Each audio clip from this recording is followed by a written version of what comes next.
Gordon reflects on his time in Boston. And something that you even already kind of alluded to, something that I was like, you know what? I saw Jason Tatum say, I think on JJ Redick's podcast at one point too, it's like Terry Rozier was a guy like, damn, we should let him cook a little bit more.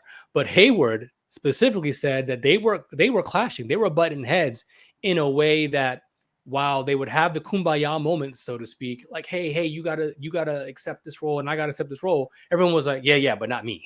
That like it was out one ear, in one ear, not the other, kind of in that moment. You said all the right things, but it wasn't really happening. There was multiple team meetings. I'm sure you're around those teams and kind of understood that. And Hayward indicated, sure, that initial injury, you know, that first night against Cleveland, that kind of was rough for him to come back. We can talk about, you know, did Brad show him favoritism, trying to implement him back into the roster, all that stuff, whatever.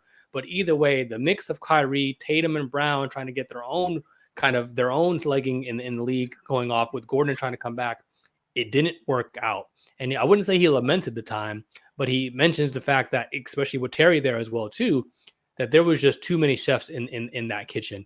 Your thoughts reflecting back on that time, those rosters, that team, and why they weren't able to achieve the ultimate success?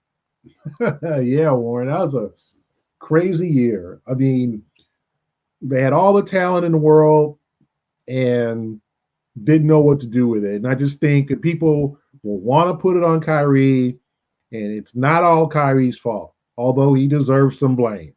I think it was collective management.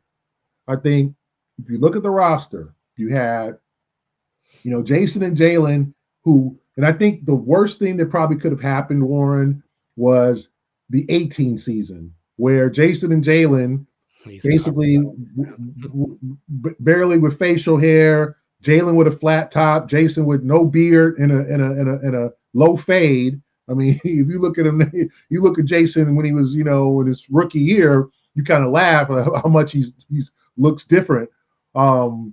They led the Celtics to the Eastern Conference Finals.